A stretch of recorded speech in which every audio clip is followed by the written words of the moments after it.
All right, hi everyone. My name's Ted Eckers. I'm the president of the St. Louis Park Historical Society. We have a really fun program for you tonight. We're going to share all about the history of beer, wine, and spirits in St. Louis Park. But I first want to thank Steel Toe Brewing for hosting us tonight. This is a great venue for us. And we do have a warm-up act. Jason is going to start with a little history of his business, and I think that'll be a good stepping stone into talking about the history of the whole city too. So with that, I'll let Jason come on up and share a little bit. Welcome to Steel Toe, everyone. I'm Jason Schoeneman. I'm the founder of Steel Toe. We got started back in 2011. I leased this building in February of 2011. And we opened the doors for the brewery in August then, so it took a few months to get everything going, and we did a little battle with the state during the shutdown to try to get started. If you remember, back in 2011 there was a state shutdown, and we needed one more signature to open for our boiler. But we got it, and we're here. So it's been wonderful being in St. Louis Park. When I started, I did pretty much everything myself for about the first 6 months. That was all the production, distribution, well, we didn't have a tap room, but we used to sell growlers, so we'd do little samples. Some of you might remember that. And then about 6 months in, I hired my first employee, and now 4.5 years later, I have 8 phenomenal employees that are part of the reason that we're this big now. So when we first started, we were on the other side of the wall here. It's about 6,000 square feet, and now we're in both spaces within this building. So we're about 13,000 square feet. Yeah, we love being part of this community, and I really enjoy speaking. I'm glad you invited me to speak tonight, because that means that I get to have a beer, which is very rare. You think owning a brewery, this would be common, but it's not. I'm usually working too much, so thank you. This is great.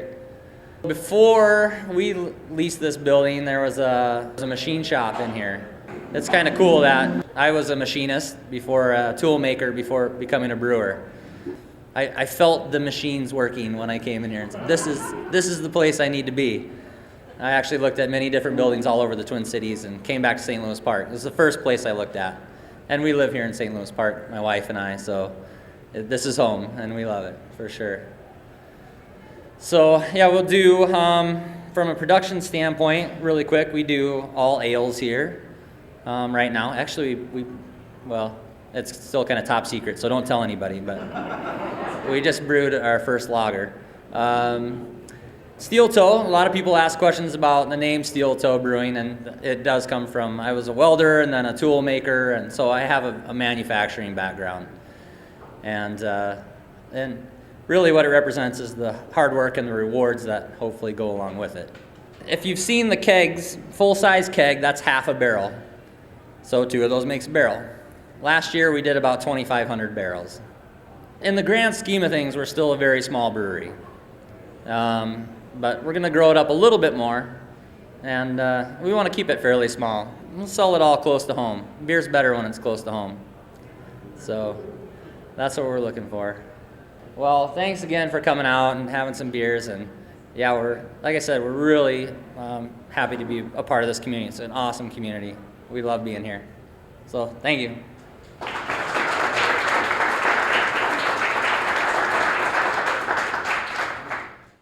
Again, my name is Ted Eckers. I'm the president of the Historical Society. And again, thanks, Jason, for allowing us to be here, taking over the back room. I also want to thank Discover St. Louis Park. They're a sponsor of all of our programs for the year. So kudos to them for being a backer of the Historical Society. I'm going to take you through 3 kind of chapters here. We're going to start with the pre-Prohibition time and the few things that we know about St. Louis Park. Then we'll go through Prohibition itself, kind of a U.S. history lesson, if you will, because it's the context which impacts St. Louis Park. And then we'll go on a little pub crawl, visit some of the various watering holes of St. Louis Park over the years, so it should be fun. So you can't start any conversation about St. Louis Park history, apparently, without talking about this guy, T.B. Walker. So T.B. Walker, if you're not familiar with him, he was a lumber baron, and he and his buddies Pillsbury and Lowry, if you know those names, they buy up 1,700 acres of the new village of St. Louis Park. And he had a vision of an industrial city, much like Pullman did in Chicago or like Henry Ford would in Detroit. And so this map here shows kind of the approximate area of where he bought up that land, right in the middle of St. Louis Park. Minnetonka Boulevard on the north, Excelsior Boulevard on the south, and roughly Alabama to Texas. And so he was going to build factories, houses, schools, etc. He was going to have a trolley line, and he did have a trolley line, bringing workers from Minneapolis right into his factories. So the guy pretty much owned the town.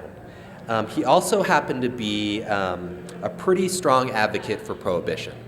And his wife was a prominent member of the Women's Christian Temperance Union, so you might imagine where the first years are headed. So in the early days, starting in 1893, the village council passed an ordinance, and so they require a vote every year, requiring us to vote whether or not the town would be wet or dry. So you can see the first 9 years, the town stayed dry, thanks a lot to Walker's influence. And in fact, when the bill was passed in 1893, he was quoted as saying, "It will add much to the prosperity of the park and will encourage the best classes of people to come and erect residences there."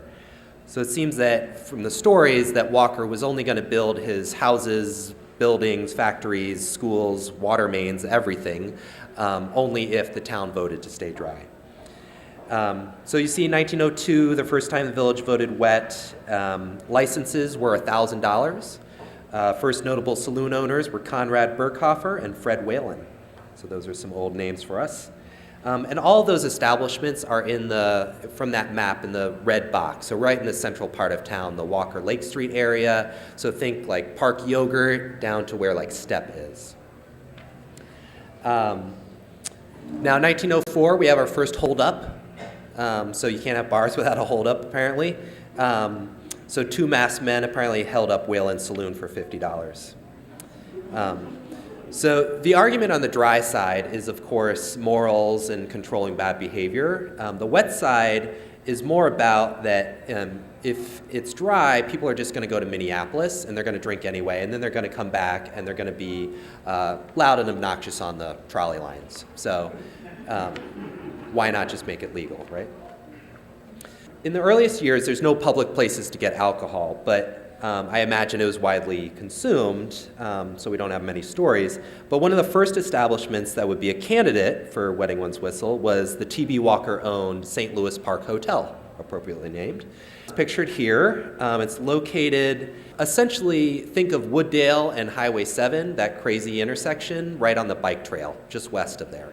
So it's sitting right there, right by the railroad tracks. It had 8 to 10 rooms. It's run by a Swiss native, Henry Keller, his wife Rosa, a German native, and they actually had come from New Ulm, where they had run a different establishment. It's a hotel, but back in that time, it's not for vacationers and business travelers, it's for workers. So they would be working at the sugar beet plant, shoe factory, the monitor works. So just because there's no alcohol doesn't mean there's no fun. So in 1898, there's a pool hall ordinance. Several businesses with licenses at that time to operate a pool hall.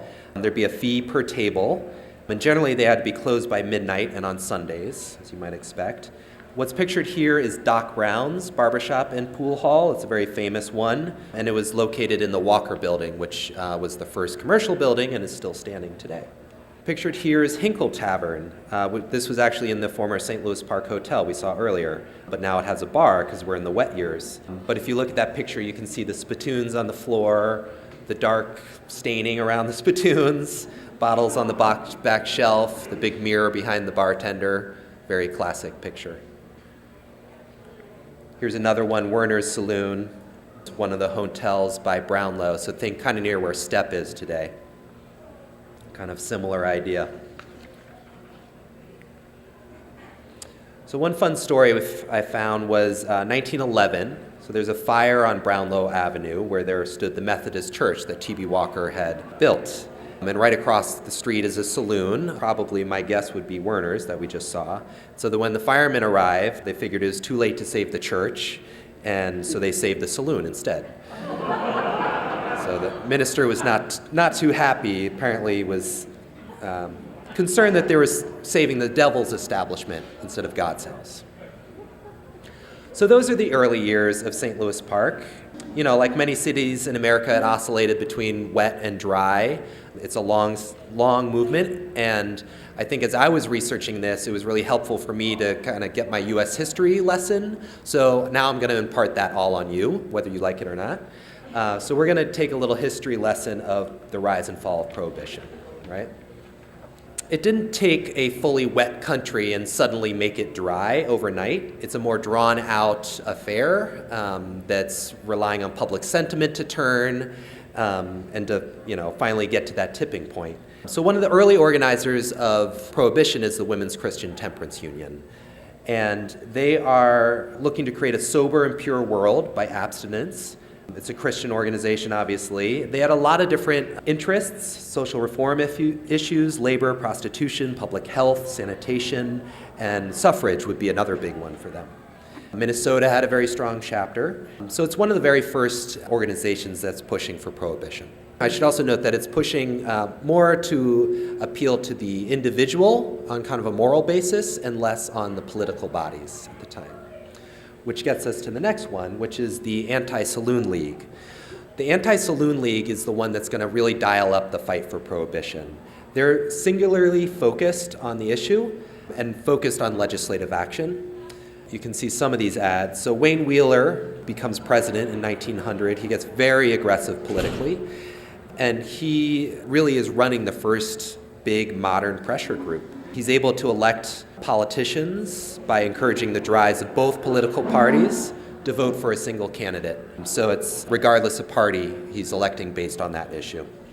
And you can see from its advertisements, it's pretty aggressive with its message. So the other storyline to consider is the tax revenue that alcohol provided. So liquor taxes contributed 1/3 of the federal revenue, so 1/3, which is a lot. So it's clearly important, and if you're going to have prohibition, you got to figure out where you're going to make up that revenue.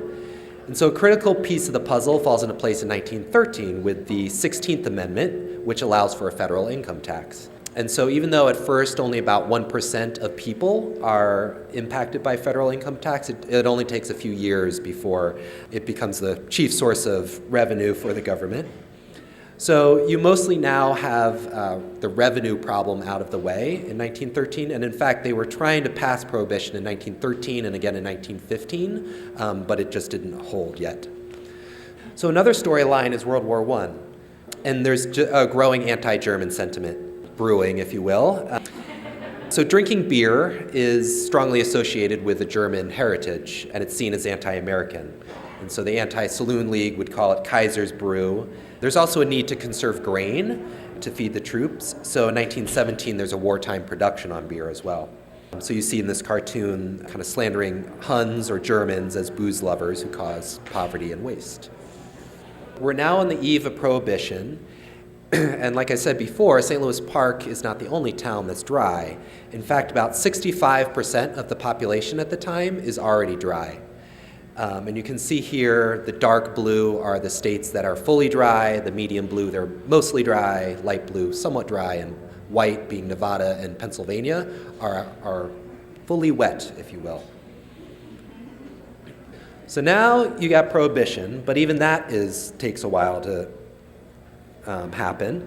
So you see a few dates here. So it starts December 1917, and Congress submits ratification for it, the 18th Amendment. And it's January when the first state, Mississippi, votes to ratify, but it takes 12 months before you get the requisite 36th state, which happens to be Nebraska, to ratify the amendment. Amendment says it would be 12 months or 1 year to the date of ratification. So it would then be another 12 months before this would actually take effect. And then the other important piece is that, so the amendment is only about prohibiting the distribution and selling alcohol. You need an act that would be the enforcement. So that's the Volstead Act. And so here's Mr. Volstead here, Andrew Volstead, Minnesota, proud, Granite Falls, and he gets his name forever attached to Prohibition. But he just happens to be the chairman of the House Judiciary Committee, which is the thing that needs to draft the enforcement legislation. It's actually Wayne Wheeler, the guy in charge of the Anti-Saloon League, who really drafts most of the legislation. So this is the thing that tells you what actually is illegal and what is not. And so at the time, there was a lot of sentiment or thought that beer wouldn't be prohibited. It would be hard alcohol. But in fact, beer was prohibited, and only 0.5% alcohol would be allowed, so kind of near beer, if you will. The bill is about distributing and selling, not necessarily consumption. So on the eve of Prohibition taking effect, there is a run on alcohol. As you might imagine, Prohibition doesn't really curb consumption. First, the saloons went underground and become known as speakeasies, and they would often have a legitimate business in front. So in St. Louis Park, we see a lot of confectionaries or candy stores pop up. Those are all speakeasies, and you'll see a few in a minute. And the speakeasy really becomes the model for the future bar and tavern or cocktail bar. So cocktails become popular at this time, and cocktails are really just a way to mask the moonshine, right? Because it's awful. You might have also heard the name Blind Pig, which is similar to a speakeasy, though less refined, as you might imagine. And so those are run under the guise of customers are coming in to see a curiosity, like a blind pig, and they're given a beer or a drink complimentary. So kind of skirting the law. So in 1927, there's 30,000 illegal speakeasies, which is twice the number of saloons that were before Prohibition. So clearly this was not actually impacting consumption. And Canada was fully wet, so there was a lot of convenient trips to Canada with full luggage cases. So crime and enforcement. So with a new law comes the expense and challenge of enforcing it. Liquor is very prevalent, raids are common. In the beginning, they estimated or appropriated $5 million for the enforcement of the law.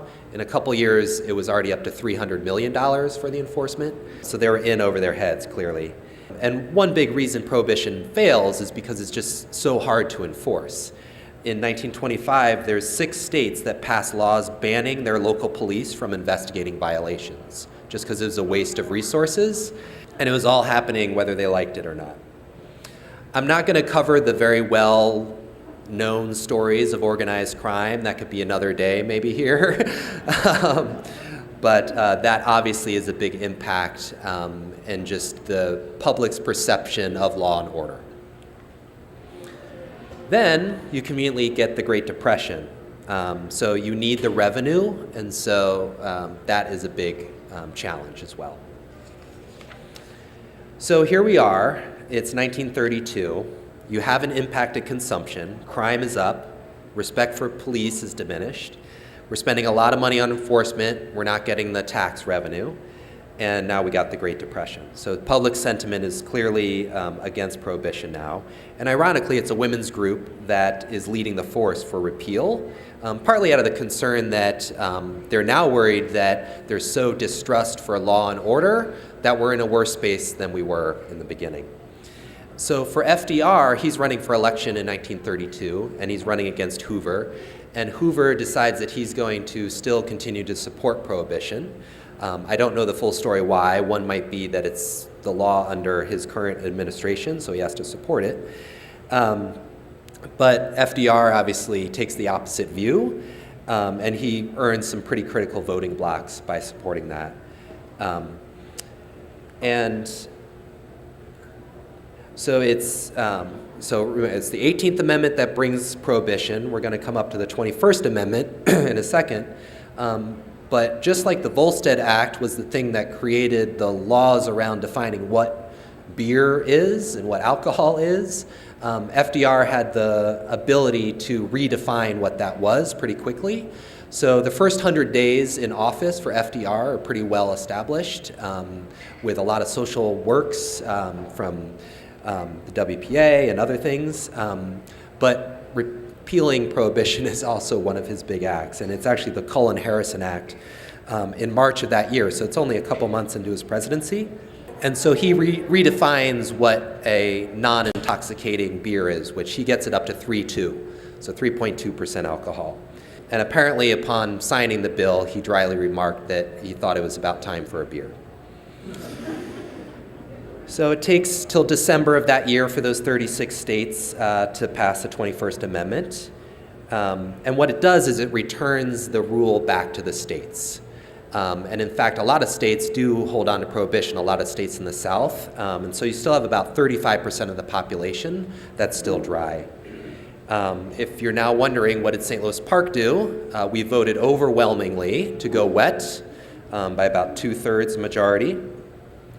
And Mississippi was the last state to repeal their statewide ban in 1966. And today you have about 6% of the population that still lives in a dry county. All right, so we're on the last step here, which is our pub crawl. And so this is the map for the pub crawl. To orient you there a little bit, you're going to see a cluster along Excelsior Boulevard. That is the main party alley. You see Minnetonka is the street running right in the middle of the city. And obviously the northern border is about where 394 is today. So we're going to start with some of those 4 bars, or bars is a loose term, so establishments outside of Excelsior, and then we'll go marching down Excelsior. So here's the Park Tavern, the original Park Tavern. It's located on Minnetonka Boulevard in Louisiana, right where that empty parking lot is today, so across from the gas station. And so this picture about 1925, and it's when it was a so-called confectionery. You probably can't see it on the slide, but the little sign hanging out the front says confectionery. The owner here shown out front is Gus Erickson. It then becomes Art and Esther's Tavern in the 30s. You'll notice tavern now replaces the word saloon. So tavern is, they're offering food. Women are more permitted, or at least they want to step inside of it. So here's Art and Esther's. It then goes back to the Park Tavern in that same spot. There's a kind of failed bid to expand Louisiana Avenue, so they had moved down the street to where it is today. Here's a picture from '97, and we all know it today with its more expansive, with the bowling alley, etc. Here's another one on Wayzata Boulevard in Texas. Clifford Kitchen ran a tavern in the 30s, but it became Ann and Andy's. There's a fried chicken and steaks. Here's another picture of it. And that building is still there today, I believe. But this picture is taken in 1959. You see the Schmidt and Ham's signs hanging out front. So McCarthy's is a really important one. So this was up kind of west of 100 and 394, probably sitting right where 394 is today. It was still in St. Louis Park, right on the edge, but very fancy place. You see the large, high-backed booths. The owner, Keith McCarthy, was a pilot for Northwest Airlines. And so there came a point where the airline was not terribly pleased that its pilot was running a bar, so they gave him a choice. And he was making more money as a bar owner, so that was easy for him. The hidden story behind here is that it was pretty well known that it was mob run, so Tommy Banks was bankrolling the place. This later was raised when 394 came through. And then the last on our non-Excelsior trip is a very old establishment, started as the waiting station. So the waiting station was for people to wait for the trolley line that Walker had built to bring workers from Minneapolis to St. Louis Park. And so dating back to 1892. It was a confectionery during the 20s, of course. And then the Reese's bought it in 1937, and they would serve beer there. They would cook food at home and bring it over. And so here's a picture of Reese's. It went through many different iterations. It was a bar, it was a family restaurant, it was a very fancy restaurant, but it closed in 1991. So apparently it was popular because the creosote plant was there, a lot of workers were there. It was also kind of a hangout for the high school students. So now we're going to march down Excelsior Boulevard. So we're going to start at Al's Bar, which is probably the premier drinking establishment in St. Louis Park, or at least at the time. And so it was built in the 20s, and you might guess what it was running as in the 1920s. It was a confectionery. So downstairs, they were not selling candy, they were selling beer. It was actually very nice downstairs. They had a big flagstone fireplace. People would play cards, drink. There was a slot machine. So at the end of Prohibition, the action moves upstairs. Al installs his famous horseshoe bar, pictured there. And the place opened early. People on their third shift could go there, have a drink. He cashed tons of paychecks on Fridays. We actually have one of his cash registers. It was also very important because it's the first bar over the Minneapolis border. And so, especially on election days in Minneapolis, when bars were closed on election days, Al's was the first bar to hit. So all roads led to Al's. So Al's closed in 2009. You know today the Ellipse development is there, but actually, if you don't know, one of the original Al's bar signs is on the roof of that building. And the Historical Society has the other sign. So hopefully one day we'll have our own building and we'll display it proudly. All right, so now we're going to march down westward along Excelsior Boulevard. Another popular place was the Fuchu Cafe. It was at Inglewood on Excelsior. It had been a grocery store and then a Chinese restaurant, as you see here. But people would dine and dance, apparently watch the pretty waitresses in the Pagoda Lounge. It burned down on New Year's Eve in 1978. All right, next we have the Roach Inn, beautifully named, but the proprietor's last name was Roach. It was a simple building between Joppa and Kipling on the south side of Excelsior, and it was demolished in 1959. It's where Koval's Appliances was for many years after that, if you remember that, until very recently. So then you have Jennings. So Mike Jennings opened Jennings Liquors about 1946. It might have been even earlier than that. But the location was Excelsior in Monterey, so think where the CVS store is, roughly. And it had a very famous telephone number, which you can see in the middle at the top. It says 926-1855, but that also translated in the bottom, you can see wet brew. So you could just dial wet brew and call up Jennings. So these were also the days when you would just call them up and they would deliver alcohol to you, and he would hire a lot of the postmen or letter carriers who knew the town and all the streets and could get you what you needed. So the site later becomes, he opens Timothy O'Toole's and Gipper's, a sports bar. So Timothy O'Toole's was clearly the place to be on St. Patrick's Day, from what I hear. So it moved in 2001 when Excelsior Grand came along. Across the street you had Jennings Tavern, or I should say just west of it was Jennings Tavern. That's opened in 1934, right after Prohibition ended.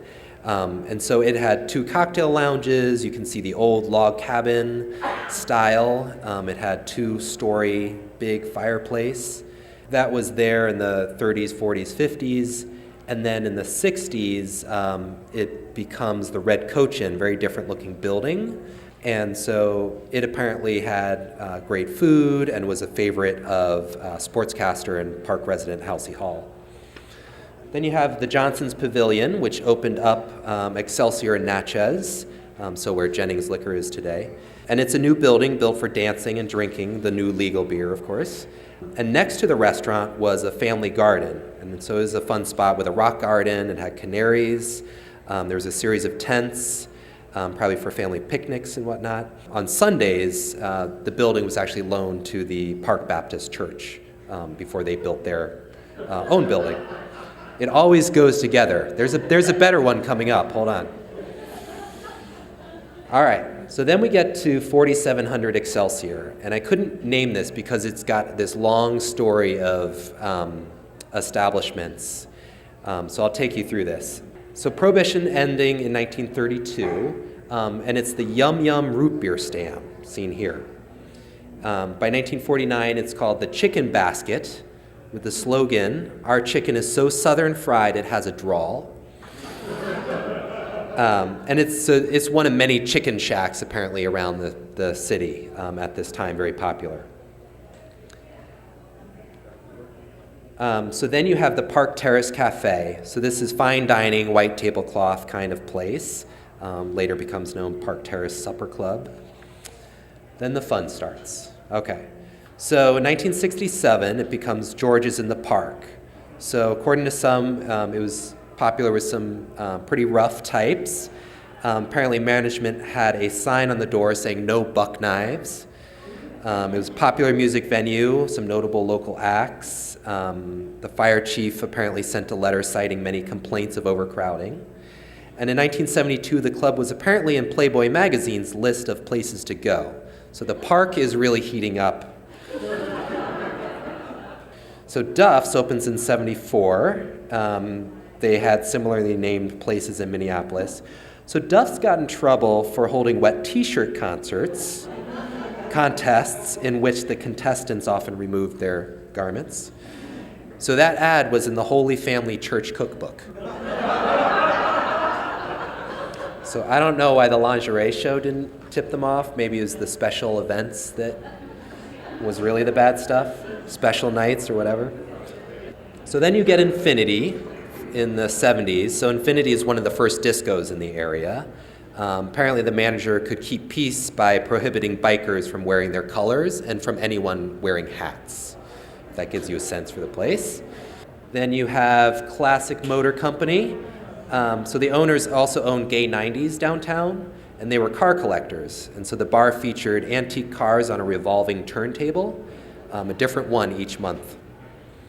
It's then remodeled, and eventually it all comes down for Excelsior and Grand. So that little spot where Starbucks, an olive oil store, and Allstate has all that history behind it, which I think is pretty fun. Then Bunny's. So Henry Arts opened Bunny's on Excelsior and Ottawa. So that's the original location of Bunny's in 1933, again, right as Prohibition ends. And he has one of the first liquor licenses in the city. But it was all a mistake, all right? So Arts was a builder, and he just built a tavern hoping to sell it. But it was the depths of the Depression, and so he has to end up running the place. He had wanted to name it Arts's Place, but when he went to the sign maker, there was a really good deal on a bunny-shaped sign. No joke. We have picture proof of a bunny-shaped sign. So he named it Bunny's. It would become a popular hangout in the 70s with the newly enfranchised 18-year-olds, if you remember. Okay, you're with me there. And then it was 1988 when the Bunny starts wearing the referee uniform, and it becomes more of a sports bar. And of course, it moves for Excelsior and Grand. All right, so our last location, I'm skipping a few as we go west down Excelsior Boulevard, but the last is El Patio, and I am pronouncing that correctly. It goes back to at least 1930, maybe even earlier. It's right near the railroad line. And it's a bar, restaurant, a dance hall, and it's one of the classiest establishments on the boulevard. And so in the earlier days, it caters to the country club and university crowd. And it was known as the Cotton Club for a few years, and it featured bands with African-American musicians who were unable to get jobs in the city. So the building was expanded over the years, and it would become home to several restaurants.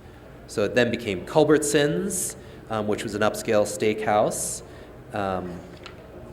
And what's funny is you read these stories, when it says upscale steakhouse, we soon talk about that no one from St. Louis Park went there. It was all for out-of-towners, the upscale places. We're humble St. Louis Park beginnings.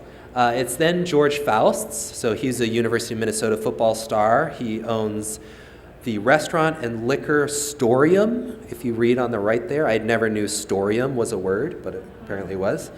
So that was George Faust's for a long time. It then was the Anchor Inn for a long time. The Anchor Inn was an all-you-can-eat type place, so the waitresses were none too happy with the low tips from the Anchor Inn.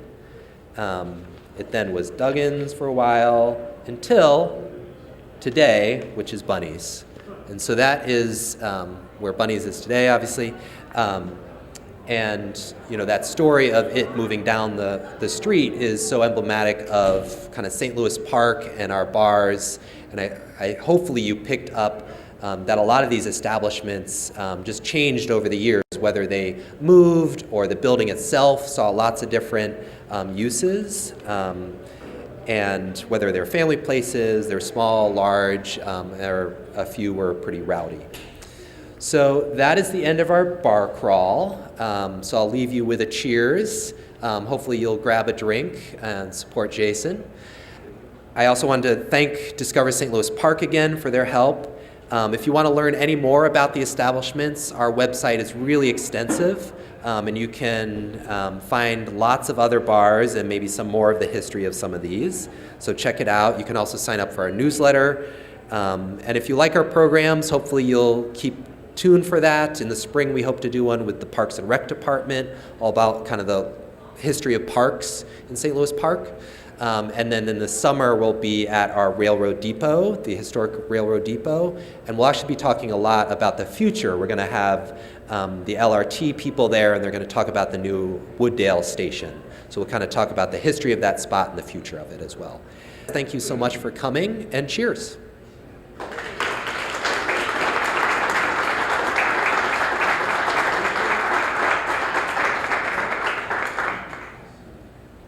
We do, yes. Cobblestone, established bar, restaurant? Cobblestone, I don't know. Does anyone know? Cobblestone? Cobblestone. Cobblecrest or Cobblestone? I don't know. We'll have to do our research.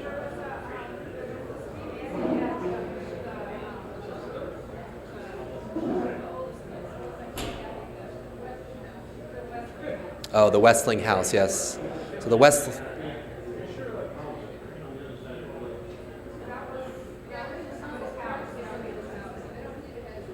All right, there were probably lots.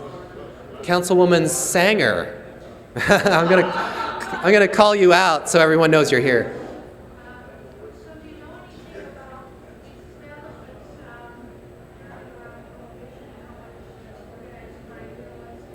So the question is whether we know how much organized crime there was around the Prohibition time period, especially in St. Louis Park. I don't know a ton of the history. We do know that there was some activity. Am I getting a nod? Yes, okay. And so like I was saying, the organized crime might need to be another chapter of our program series. Yes, Jeannie? Most of the bootleggers were local. Jennings, the plumber, and